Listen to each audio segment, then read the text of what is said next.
Good evening, everybody. Welcome to another episode of And Yet We Believe. We're happy to be here tonight.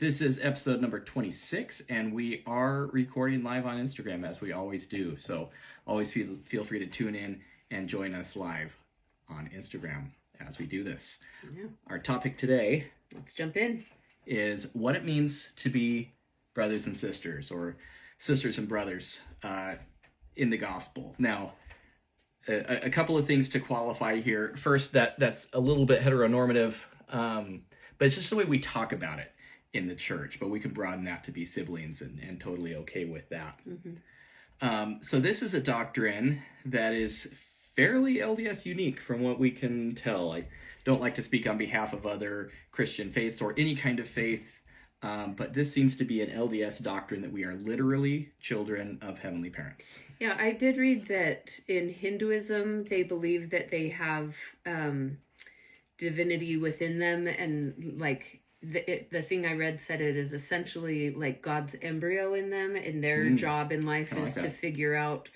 who that is. So there's like still a becoming gods and goddesses sort of aspect, and then like Judaism has the Imago Dei, and there's different parts of this, but the way that we talk about it in our church does seem to be very specific to our theology. Yeah, Eastern Orthodoxy has theosis in it as well, which is kind of like a deification, becoming like God concept, but it still very much distinguishes that humans are created beings. Yeah. And that seems to be, again, not a scholar of this, but traditional Christianity really drawing that line between humans are created by God, not birthed, not begotten by God. And that's a real ontological distinction, that, there's the creator and then the created. Yeah. Yeah. So I think there's a lot of interesting ways that we could take this. And as we're talking about let's start here. What is our responsibility in thinking about other people as brothers and sisters? Do we have a responsibility if we view them in that way? Right. And that's the topic here. We've kind of laid the groundwork. But now, what does it mean when everybody else is literally a sibling, a brother, a sister, in a real literal sense, and not just in a nice thing that we say at church kind of way? Yeah. One of the things that I found that I want to share is from my favorite book. I have a lot of favorite books. This book is called See No Stranger by Valerie Kaur. Changed my life. This book is incredible. But she talks about this responsibility that all religions in one form or another are given in how we are to treat other people, how we're to care for other people. So she says, the call to love beyond our own flesh and blood is ancient. It echoes down to us on the lips of indigenous leaders, spiritual teachers, and social reformers through the centuries. Guru Nanak called us to see no stranger, Buddha to practice unending compassion, Abraham to open our tent to all, Jesus to love our neighbors, Muhammad to take in the orphan, Mirabai to love without limit. They all expanded the circle of who counts as one of us, and therefore who is worthy of our care and concern. I think that is really, really beautiful. And she mentions a little later the African philosophy of Ubuntu, I am because you are, and a Mayan precept in La Ketch, maybe, you are my other me. So every culture, every religion has something like this of you interact with these people and you have a responsibility to care for them, to love them, to look out for them. Yeah. So if we approach it really literally, with everybody that we see being a sibling, there are ways that we treat siblings, hopefully, that are positive, that are different than the way that we would treat strangers, which in this case are also our brothers and sisters. So that kind of complicates that example. But when we have the doctrine that we are all literal siblings, that we are all on this earthly journey together, that we're all in this together as one big family, what does that change for us? What does that change for us when we're thinking about refugees and immigrants? Do they stop being some, scary person from another country, and do they become part of our family, somebody that's just trying to keep their family safe? Yeah. I think it is really interesting when we think of them as siblings. I have 3 sisters. You have a brother and a sister. There's in-laws scattered throughout. And I think that the way that we treat siblings is interesting because we don't always get along. We don't have to think the same way. I got a message in my DMs about this that says, this person said, I think of it like my own biological brothers and sisters. Have you ever seen siblings who don't fight or agree on everything? No, but we usually are pretty alike in our core, as in we love each other, we'll help each other, support each other, treat each other with respect. And that's how I view being brothers and sisters in the gospel. Ooh, I like that. So when we have little kids and they don't treat each other very nicely most of the time. Like they argue, they hit, they say things to each other. That's not what we're going for here. Right. We want to elevate this sibling relationship, make it stronger. And so when you go out into the world, instead of harboring negative thoughts or thinking of stereotypes or whatever, when you see a person, if you first see them and think, hey, there's my sister, who I wonder what's going through her mind right now to make her do XYZ thing or something. Right. And there's examples we can give, like, if you took a random Latter-day Saint, anybody, and said, hey, would you disown your sibling if they left the church, or if they came out as gay, or anything that's taboo in our Latter-day Saint culture? And I think that person would probably say, oh, absolutely not. Of course we would hope so, right? There are people that do. But there are people that do. Again, that's not the relationship we're hoping for. Hopefully that person would say, no, they're my brother, they're my sister, they're my sibling, whoever, whatever choices they make, that, that's their choices, and I'm going to still love them as my sibling. So how often, though, do we have somebody who would say, no, I wouldn't own my sibling that came out as gay, but they're happy to disown the gay community, and sort people into groups of, we're the good guys, and these people over here that think this thing are the bad guys, and these people that do this thing are the bad guys, when that's not a positive sibling relationship. That's not us being on the same journey together. Yeah. So Valerie actually talks about this in See No Stranger, and she says, our minds are primed to see the world in terms of us and them. We can't help it. The moment that we look at another person's face, our mind discerns in an instant whether they are one of us or like part of our community or family or country or one of them. This happens before conscious thought. Mm-hmm. So this is an immediate thing. We want to connect with people and see if they're with us or if they're not. And then we go throughout life of, I can be okay with the harm that's happening to that person because it's them. It's one of them. It's not one of us. Yep. And that is so harmful in creating the beloved community and creating Zion, whatever you want to call it. Having that us and them mentality that is where danger can happen with people. That's where real harm happens. And the reality is that those relationships are eternal. Mm-hmm. They started before this life, with all of us as children of our heavenly parents.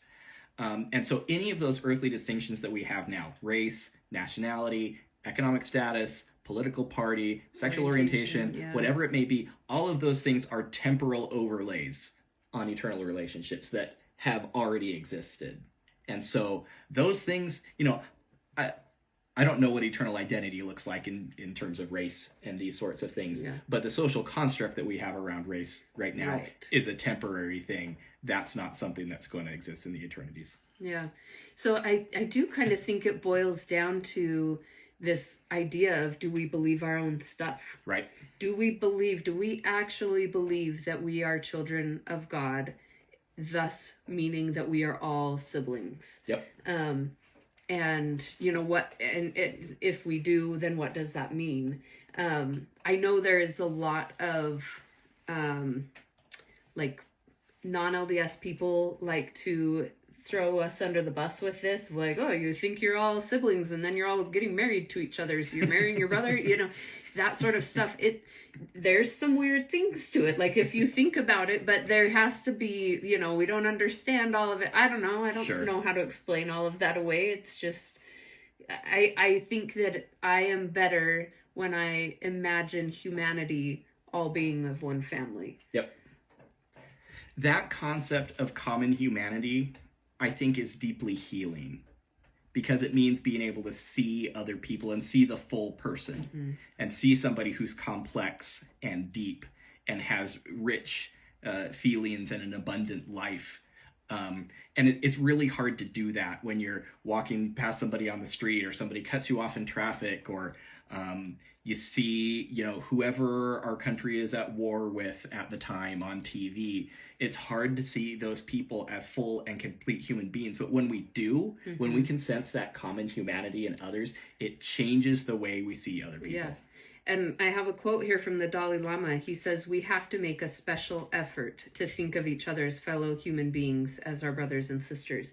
It's not something that comes easy to humans. Yeah. We have to go out of our way and make a special effort to see someone as a sibling. And hopefully, theoretically, we would be good at that as Latter-day Saints, because we have this unique doctrine that we are literally all in the family of God. I don't think that makes us especially good at it. No, we don't put our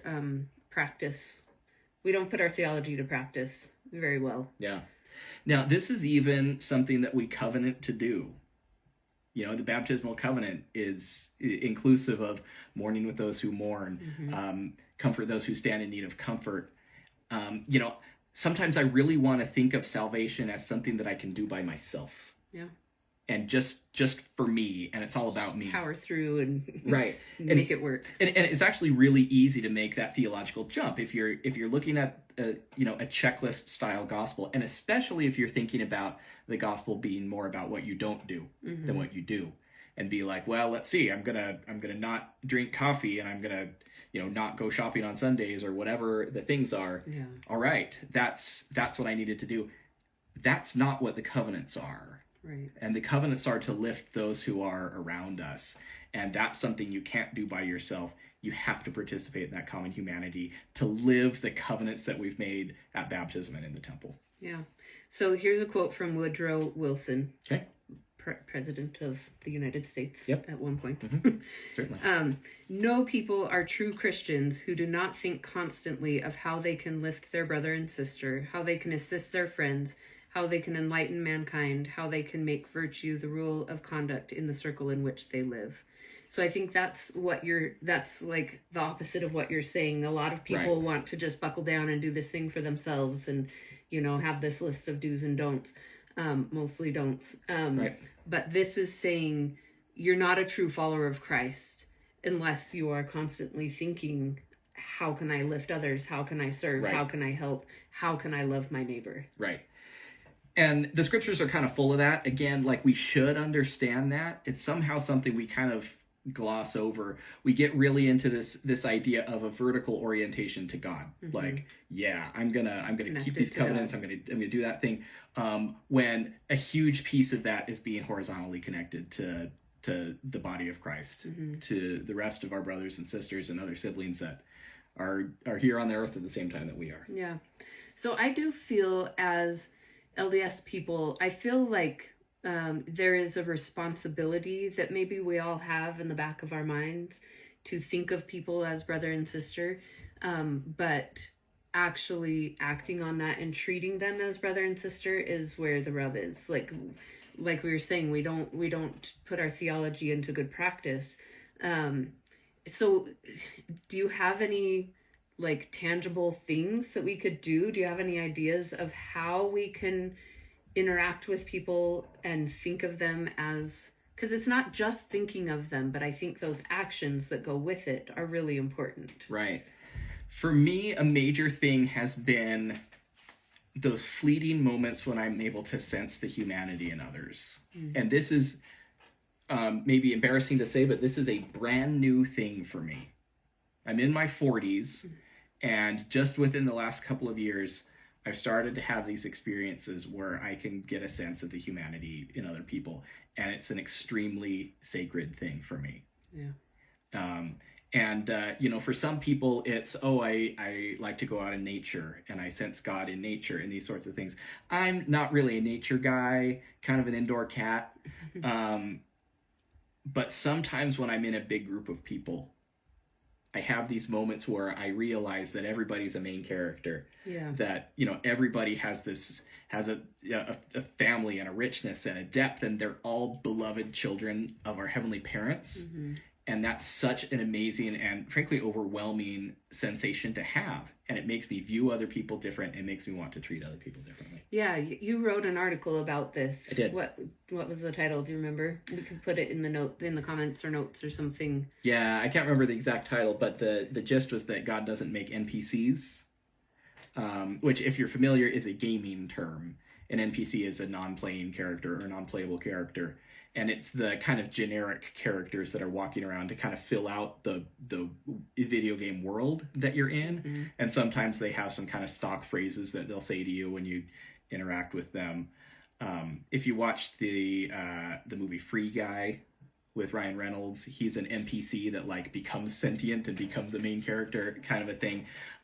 It's so easy for us to view other people as side characters in our plot. Yeah. And I'm the most important person. I'm the main character. Everybody needs to get out of my way because I've got a mission to go accomplish. Yeah. When they're all exactly the same way. Yeah. I think it probably comes across the most in our American lives with the unhoused. I think so often they go unseen. Mm-hmm. We don't want to look at them. We don't want to acknowledge them because it's awkward and we know we should help, but we don't. And I think that is probably one of the communities that is so ignored and overlooked. Mm-hmm. And we assume is just one of those characters that is just there to fill out humanity. But I don't even know if most people view them as humanity, you know? Well, it gets into really complicated questions. When you pass somebody on the street and it's clear that they slept on that bench last night and got their shopping cart full of stuff, kind of trying to paint that picture, not trying to stereotype. But what does it mean to treat them like the brother or sister that they are? Mm-hmm.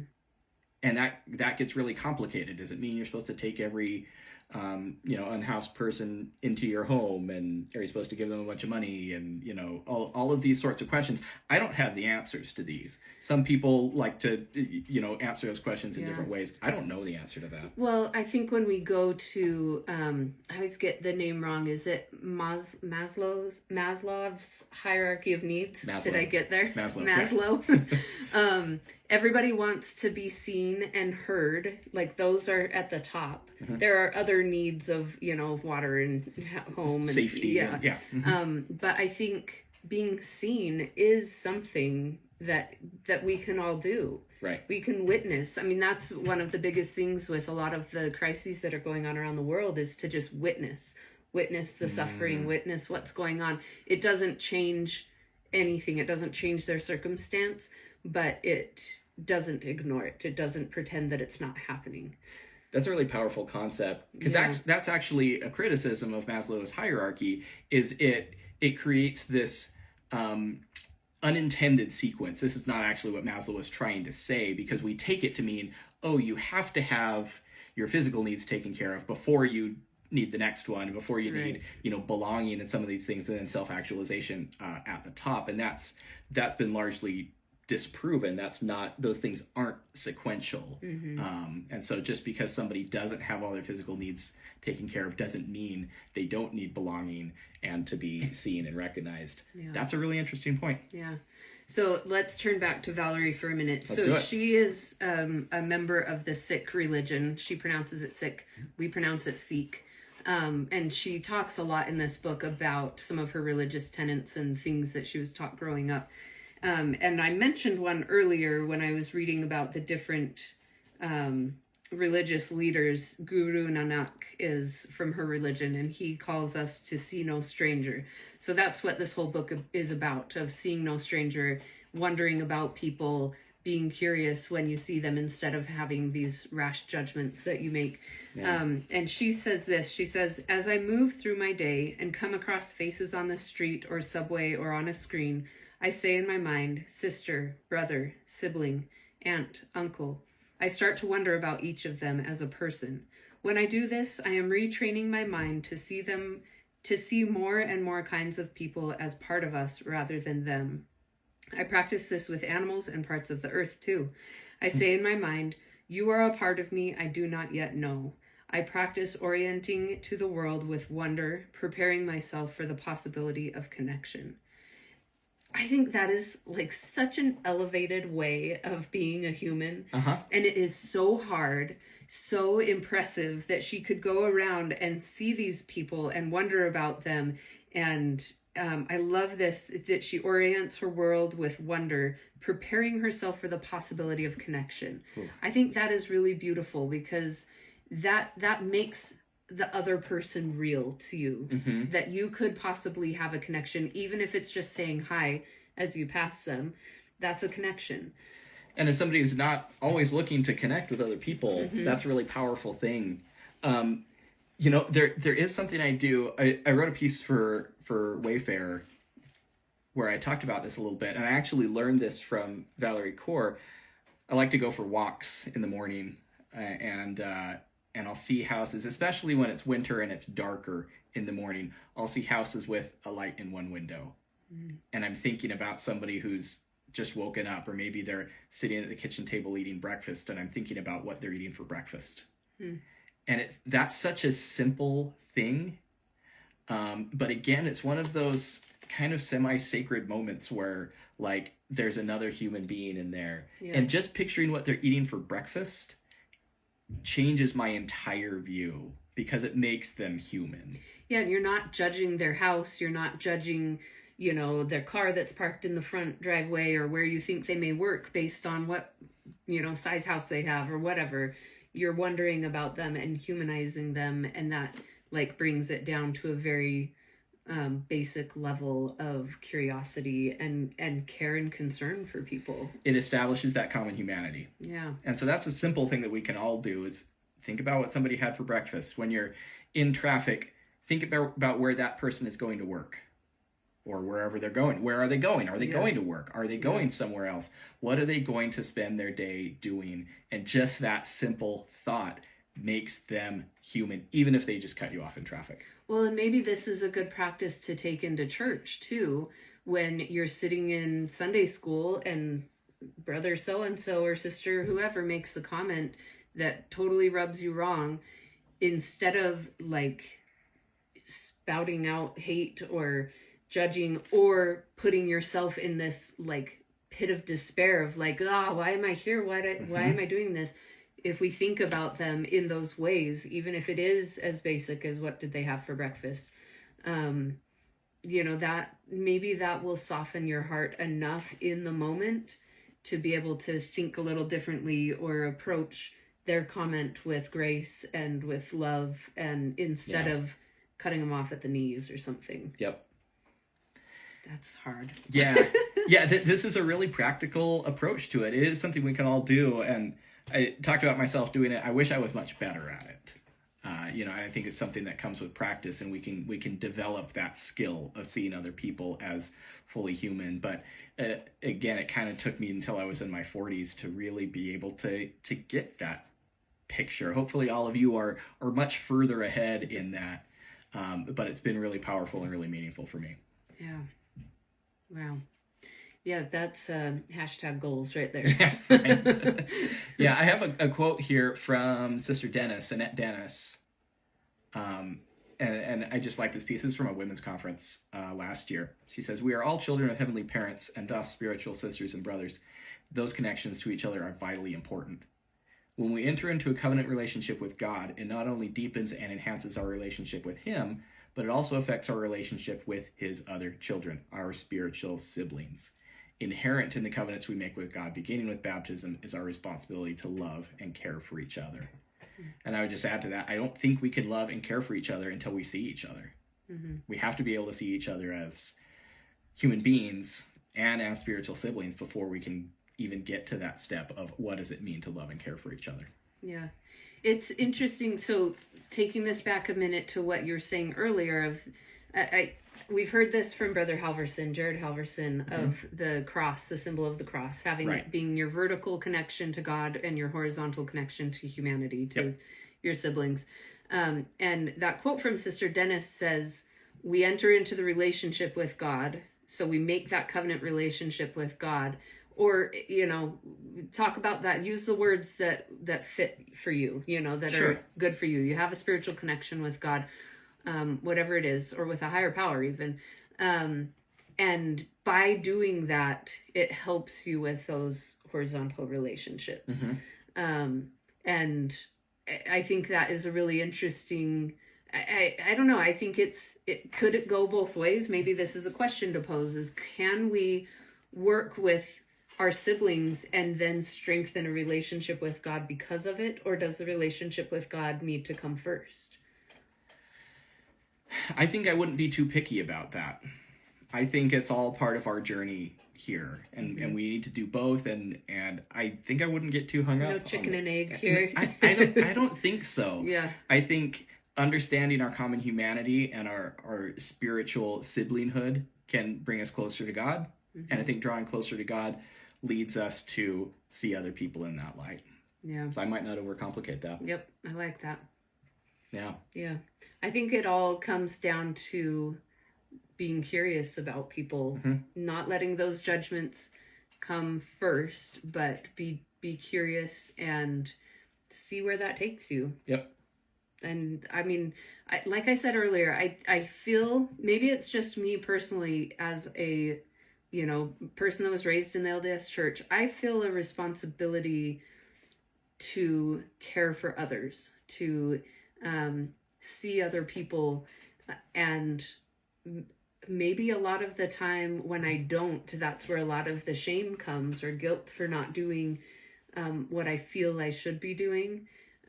But when I do care for others, when I do see and I witness and I'm there for other people, that is where true joy comes for me. That's where I've experienced joy. And don't we all want more joy? Right. Yeah, I wish this was something we talked about at church more.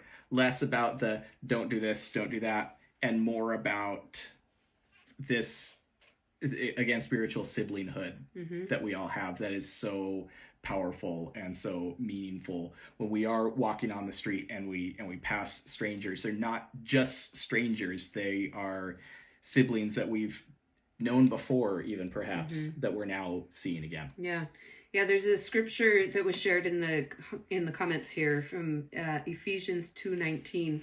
Now therefore ye are no more strangers and foreigners, but fellow citizens with the saints and of the household of God. Yep. So yeah, that's exactly what we're saying. And the thing that I love about this, or what I think of when I read scriptures like this, is that does not mean that we are all the same. Right. That doesn't mean that we have this melting pot that we all became the same person. We still have our differences. We still have our nationalities and everything, and we value those differences among each other. But we think about each other differently. We have a different relationship toward each other, or between each other. Yep. So yeah, that is really beautiful. All right. Is that it? I think that's about it for today. Okay, thanks for joining us. We're so glad you guys could be here tonight. And we will see you next time. See ya.